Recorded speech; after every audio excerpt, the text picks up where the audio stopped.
Elimeleque era um homem judeu, um homem conhecedor a Deus, um homem extremamente abençoado, porque ele tinha 2 filhos. Não tinha nada para Elimeleque se afastar da presença de Deus, porque tudo que ele pedia, ele tinha. Por ser um judeu, ele tinha 2 filhos homens, e isso para os judeus era muito importante naquela época, porque um homem, um pai, quando ele tinha os seus filhos homem do sexo masculino, ele era extremamente abençoado. Noemi, quando chegava na sua casa, ela poderia conversar com Elimeleque de uma maneira, olhando nos olhos dele e dizendo para ele assim: a sua esposa Noemi trouxe alegria para a sua vida, meu esposo Elimeleque, porque eu te dei filhos, e ainda te dei 2 filhos homens. Imagine só como era o coração daquela mulher, como era a alegria de Elimeleque. Mas de repente chega-se uma notícia que naquela terra ia ter falta de pão. Em outras traduções diz que havia rumores de falta de pão naquela terra. Para vocês terem noção, igreja, era tão importante para um judeu ter um filho homem, que quando o judeu tinha um filho homem, ele poderia sair na rua olhando outro homem com a sua cabeça erguida, pastor Ageu, porque ele falava assim: a minha casa foi agraciada, a minha casa foi abençoada, porque aprove o Senhor e me concedeu filhos homens.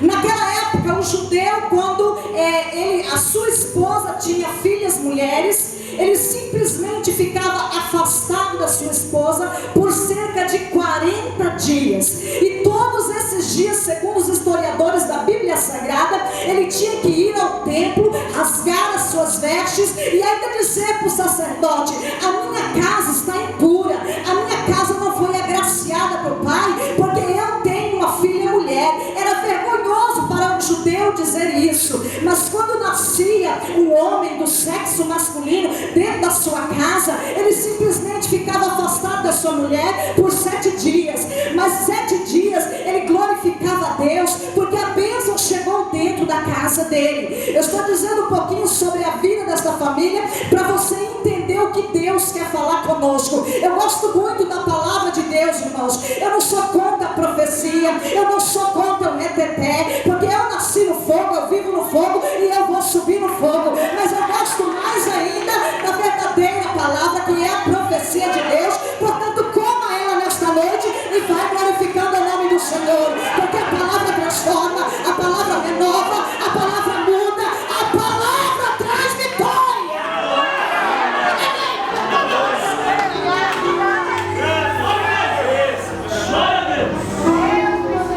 Simplesmente quem olhasse de fora para dentro ia olhar o alto daquela casa. Que casa abençoada, que família abençoada. Mas houve essa notícia de tragédia.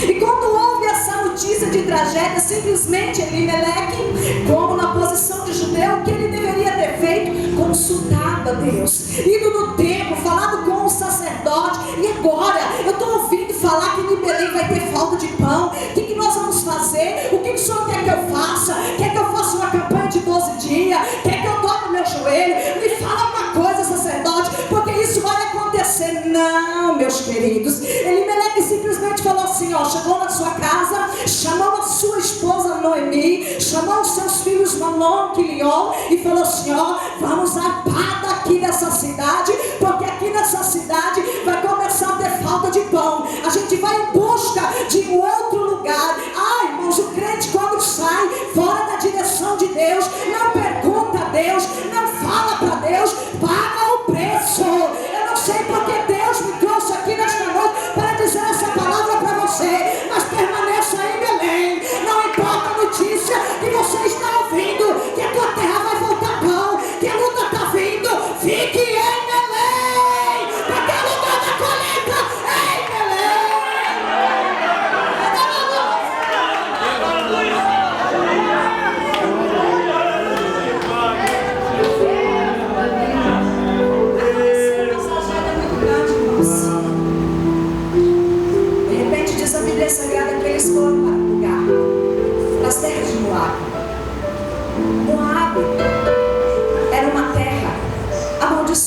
por Deus. Moabe, irmãos, não estava nos conceitos de Deus. Interessante que aquele povo era um povo que vinha de uma descendência de um grande pecado. Os irmãos lembram da destruição de Sodoma e Gomorra? Os irmãos lembram da mulher de Ló que virou uma estátua de sal? Sim, por bem. A Bíblia diz, irmãos, que a sua filha primogênita, a filha de Ló, ela ficou desesperada pensando que o mundo ia se acabar, que a sua geração não ia dar mais continuidade. Simplesmente embebedou o seu pai e simplesmente se deitou com o seu pai.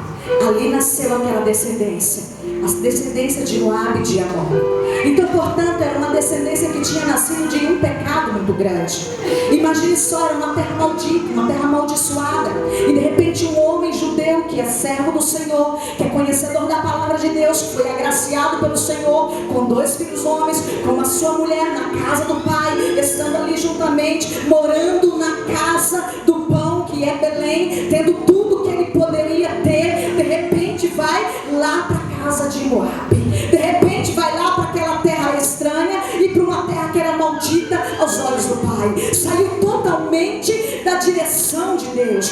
Não foi perguntar para Deus o que ele tinha que fazer. A Bíblia diz, irmãos, quando lá eles foram, a Bíblia fala que aconteceu algo de muita tragédia. A Bíblia fala que veio Elimeleque a falecer. Quando Elimeleque faleceu, os seus filhos se casaram também, os seus filhos morreram também, e simplesmente ficou Noemi já velha, avançada de idade, com as suas noras. Diz a Bíblia Sagrada, eu estou correndo um pouco para chegar na mensagem onde eu quero pregar para você nesta noite. E de repente diz a Bíblia Sagrada que quando Noemi se viu sozinha, abandonada, com as suas noras, e simplesmente sem ter o que recompensar a cada uma delas. Elas eram mulheres moabitas, elas eram mulheres estrangeiras, elas eram mulheres que não conheciam Deus, que não seguiam os costumes dele e que não conhecia o Deus a quem nós servimos. Portanto, não acreditavam em milagre. Simplesmente Noemi ficou abandonada naquele lugar. Diz a Bíblia Sagrada que Noemi ouviu uma notícia que lá na terra de Belém o Senhor tinha abençoado, derramando pão sobre aquela terra. Automaticamente botou no coração de Noemi de ir de volta para aquela terra. Quando ela fez o convite para as suas noras, uma delas se acovardou, simplesmente falou assim: eu não vou, porque eu tenho meu pai, eu tenho a minha mãe, eu tenho a minha casa, a minha família tem posse, a minha família tem dinheiro, e eu não vou para uma terra estranha. Mas uma mulher por nome Ruth falou assim: aonde tu fores eu irei, aonde tu pousares pousarei eu, aonde tu morreres e serei sepultada, ali também eu serei. E ainda mais foi a palavra que eu acho mais linda. Ela disse assim: o teu Deus será o meu Deus. Oh, glória! Talvez você não conhece o que o nosso Deus pode fazer nesta noite, mas meu Deus me trouxe aqui com uma palavra profética para o teu coração nesta noite. Meu querido, você chegou aqui nesta noite, meu querido, talvez querendo parar de existir, mas Deus te dá uma palavra nesta noite. É tempo de vitória, é tempo de colheita, e o Senhor vai derramar a colheita na tua vida.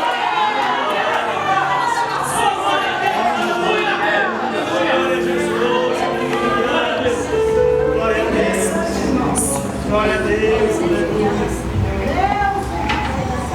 A Bíblia diz que assim elas foram. Elas começaram a caminhar de Moabe para Belém. 2 mulheres sozinhas, vestindo preto porque estavam enlutadas, e caminharam para lá, sem medo do que poderia acontecer com elas naquela estrada, ao longo da sua caminhada. A Bíblia diz que quando elas chegaram à porta da cidade, a multidão avistaram elas. Os amigos de Noemi avistaram ela, os parentes de Noemi avistaram ela, os irmãos da igreja avistaram ela, e todos começaram a dizer assim: olha lá, não é essa Noemi? A Bíblia diz que Noemi falou assim: ó, não me chameis mais Noemi, me chamai Mara, porque olha, o Todo-Poderoso tem me deixado, meu coração está angustiado, tem desprezado a minha vida. Noemi estava culpando a Deus naquele momento, mas quem faz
disso. E a vontade de Ruth era muito grande de ver a alegria de volta no coração de Noemi. Mas porém, irmãos, a força das duas estava se acabando. A força das duas estava se acabando porque elas olhavam e não viam nada mais. O primeiro momento que a força dela se acabaram foi ao entrar na cidade. Porque entrando na cidade, irmãos, se ela tivesse verdadeiramente pessoas que quisessem acolher ela, a primeira coisa que aquelas pessoas iam fazer, ia correndo e dar um abraço em Noemi. Ia correndo ao encontro de Noemi e ia falar assim: Noemi, não importa como você voltou, mas graças a Deus você voltou. Não importa como você está, mas graças a Deus você voltou. Ah, irmãos, a gente fica preocupado. Quem está matando o crente? Às vezes nós mesmos matando nós mesmos, pastor Ageu. Porque quando alguém comete alguma coisa, a primeira coisa que a gente faz é colocar o dedo e apontar. Mas sabia que esse dedo pode matar uma alma? E o que importa para Deus é a nossa alma, não é a nossa posição, não é, meu irmão, o nosso cartão de crédito. O que importa para Deus é a minha alma e a tua alma. E muitos estão se esquecendo do valor dessa alma. Eu não quero crer, Noemi, que aquele povo que estava ali na porta da cidade não pertencia à igreja de Noemi. Eu quero crer, irmãos, eu creio assim. A Bíblia não diz isso, mas eu estou conjecturando aqui nesta noite. Eu quero crer, pastor Ageu, que aquele povo que encontrou Noemi na porta da cidade tinha irmãos da igreja dela, missionária Beatriz. Tinha irmãos lá que conhecia ela, que sabia da história dela, mas não foram ao encontro dela. Simplesmente falou: olha lá, Noemi, está voltando de preto porque perdeu o marido, está voltando de cabeça baixa falando que é Mara, que é desgraçada, porque ela saiu fora da direção de Deus, está pagando o preço. Ei, meu querido, sabia que para colher tem que ter um coração renovado? Sabia que para colher tem que estar pronto?